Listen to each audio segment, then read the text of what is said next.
Alright guys, চলে এলাম আরো এক অসম ফোন নিয়ে। সত্যি কথা বলতে 2024-এ এত সব দারুণ স্মার্টফোন লঞ্চ হচ্ছে যে ফোনই লঞ্চ হচ্ছে না কেন তাকেই অসম বলতে হচ্ছে। তো কি আর করার, যাই হোক, বলছিলাম মূলত পোকো X5 Pro এর কথা। একটা কথা আগেই বলে রাখি, এখানে ইমপ্রেসিভ পারফরমেন্স পেতে যাচ্ছেন। হ্যাঁ, আমরা ফোনটির প্রাইস, ক্যামেরা, পারফরমেন্স সম্পর্কে একদম ডিটেলে জানবো। আর আপনি যদি ফোনটি সম্পর্কে ডিটেলে জানতে চান তাহলে সঙ্গে থাকুন সম্পূর্ণ ভিডিও জুড়ে। আসুন তাহলে শুরু করি আজকের ভিডিওটি। চলুন ফোনটির ডিজাইন নিয়েই কথা বলি। বরাবরের মতন পোকোর ডিজাইন যেমন হয়, বিশাল দেখতে রেক্ট্যাঙ্গুলার ক্যামেরা মডিউল, মানে স্যামসাং অ্যাপেলের ফ্ল্যাগশিপ ফোনগুলো দেখলে যেমন কোন ফোন বুঝতে বাকি থাকে না, তেমনি পোকোর ডিজাইন দেখলে বোঝা যায় যে এটার পোকোরই ফোন। যাই হোক, এই গ্রে কালারটি দেখতে অসাধারণ লাগছে। ব্ল্যাক অ্যান্ড গ্রে কালারের কম্বিনেশনে বেশ ফুটিয়ে তুলতে পেরেছে। যদিও ব্যাক প্যানেল গ্লোসি শাইনি দেখাচ্ছে, মনে হতে পারে এখানে গ্লাস ইউজ করা হয়েছে, তবে না, পলিকার্বনেট ব্যবহার করা হয়েছে। It is not glass. ফোনটিতে বড় সাইজের ব্যাটারি থাকছে, বাট এর ওয়েট কমই মনে হয়েছে। এর ওয়েট ওই 287.9 গ্রামের মতো এবং এর থিকনেস করা হয়েছে 8.3 মিলিমিটার। পোর্টস এবং বাটনি বলে বটমে রয়েছে SIM card tray, USB type C, microphone এবং স্পিকার গ্রিল। রাইট হ্যান্ড সাইডে রয়েছে পাওয়ার বাটন এবং ভলিউম রকার। উপরে রয়েছে IR blaster, noise cancellation mic এবং আরো একটি স্পিকার গ্রিল। লেফট সাইডে কিছুই নেই। এখানে পেয়ে যাচ্ছেন খুবই সুন্দর দেখতে একটি ডিসপ্লে। ডিসপ্লেটি প্রোটেকশনের জন্য রয়েছে গোরিলা গ্লাস 5। এটি 6.67 ইঞ্চের 1.5K রেজলিউশন যুক্ত অ্যামোলেড প্যানেল। আর যদি এর বেজেলের দিকে দেখেন, এটাকে কতটা পাতলা করা হয়েছে, অনলি 1.3 মিলিমিটার এর থিকনেস। আর তাই তো এর average screen to body ratio দাঁড়িয়েছে 94% এর উপরে। এটি 12 বিট ডিসপ্লে এবং ডলবি ভিশনের সাপোর্ট রয়েছে। আর কি চাই এই ডিসপ্লে থেকে? এছাড়া এখানে 1800 নিটসের পিক ব্রাইটনেস রয়েছে। আর এটি যে প্রাইসে লঞ্চ হয়েছে, সম্ভবত এই প্রাইস রেঞ্জে এটি শেয়ার ডিসপ্লের একটা।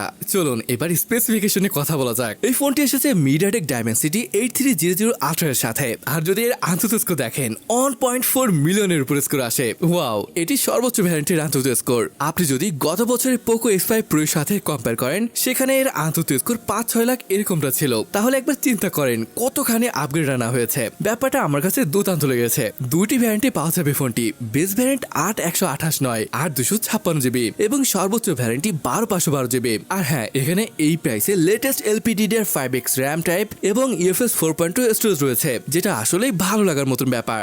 এতে 5000 মিলিঅ্যাম্পিয়ারের ব্যাটারি রয়েছে, সাথে থাকছে 67 ওয়াটের ফাস্ট চার্জিং। আর যদি বলি গেমিং এর কথা, হাই সেটিংসে গেনশিন ইম্প্যাক্ট 30 মিনিট খেলার পর অ্যাভারেজ ফ্রেম রেট 56 বা 57 FPS পর্যন্ত পাওয়া যাচ্ছিল। তাছাড়া ফোনটি খুব একটা গরম হয় না, কারণ এখানে 5000 স্কয়ার মিলিমিটারের ভ্যাপার কুলিং চেম্বার রয়েছে, যেটা পোকো সিরিজের এখন পর্যন্ত সব থেকে বড় ভ্যাপার চেম্বার, যেই কারণে টেম্পারেচার বেশ কন্ট্রোলে থাকে। এছাড়া এখানে এক্স অ্যাক্সিস লিনিয়ার মোটর রয়েছে, তাই দুর্দান্ত হ্যাপটিক ফিডব্যাক পেয়ে যাবেন। পারফরমেন্সের ক্ষেত্রে মাল্টিটাস্কিং বলেন আর গেমিং সবকিছু খুবই ভালোভাবেই করতে পারবেন। You should not have any problem. ওএসের ব্যাপার আসলে এখানেও ভালো ব্যাপার আছে, কারণ এখানে হাইপার ওএসের সাপোর্ট রয়েছে বেজ অন অ্যান্ড্রয়েড 14। এখানে 3 বছরের মেজর আপডেট ও 4 বছরের সিকিউরিটি আপডেট পেয়ে যাচ্ছেন। তবে বেশ কিছু প্রি ইনস্টল অ্যাপ আপনাকে উপহার দেওয়া হয়েছে, আর এগুলো না নিতে চাইলে আনইনস্টল করতে পারবেন। সেন্সর নেই বলে হ্যাঁ, সবই রয়েছে। In display fingerprint sensor, face unlock, এগুলো সবই এখানে পেয়ে যাবেন। আর এটাই প্রথমবার যেখানে পোকোর কোনো ফোনে ইন ডিসপ্লে ফিঙ্গারপ্রিন্ট সেন্সর রয়েছে, আর এগুলো বেশ ভালোভাবে কাজ করে। আরেকটা ইন্টারেস্টিং ব্যাপার আছে, এর যে ফিঙ্গারপ্রিন্ট সেন্সর রয়েছে, এটি কিন্তু হার্ট রেট সেন্সরও। এর অ্যাকুরেসিও কোয়াইট ডিসেন্ট। মাল্টিমিডিয়া বলে এটি 12 bit display, 68 million colour, Dolby ভিশনের সাপোর্ট, অ্যামোলেড ডিসপ্লে হয়, কালার পাবেন দুর্দান্ত। Dolby Atmos tune stereo speaker setup রয়েছে। মোট কথা অসম একটি ডিসপ্লে পাচ্ছেন এখানে, যার ফলে মাল্টিমিডিয়া নিয়ে কোনো সমস্যা হবে না। কানেক্টিভিটি নিয়ে বললে ওয়াইফাই 6, ব্লুটুথ 5.4, আই ব্লাস্টার সহ NFC এর সাপোর্ট রয়েছে। অলরাইট, এখন পর্যন্ত ডিসপ্লে, ডিজাইন, পারফরমেন্স, মোট কথা সবকিছু দুর্দান্ত ছিল। বাট ক্যামেরা কেমন হবে?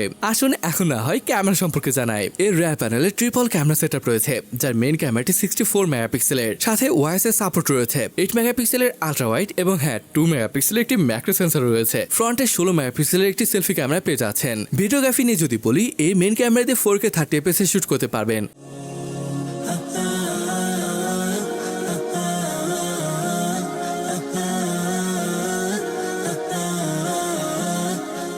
এর ফটো কোয়ালিটি যদি পূর্বের ফোনের সাথে কম্পেয়ার করেন, আগের থেকে অনেক বেশি ভালো লাগবে। এর সেলফি ক্যামেরা দিয়ে 1080 60 fps এ শুট করা যাবে। আর ফোনটি ফটো কেমন তুলতে পারে এখানে তো দেখতেই পাচ্ছেন। কেমন লাগলো সেটা কমেন্ট করে জানাবেন কিন্তু।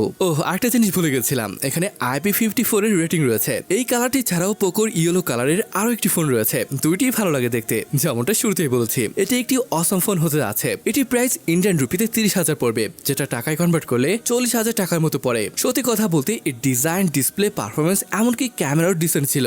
এটা বাংলাদেশে আসলে প্রাইস কত পড়বে জানি না, বাট সত্যি ভালো লাগার মতন একটা ফোন হতে যাচ্ছে। তো এই ছিল আজকের ভিডিও, কেমন লাগলো তা কমেন্ট করে জানাতে পারেন। আজকের ভিডিওটি এখানে শেষ করছি, দেখা হবে পরের ভিডিওতে।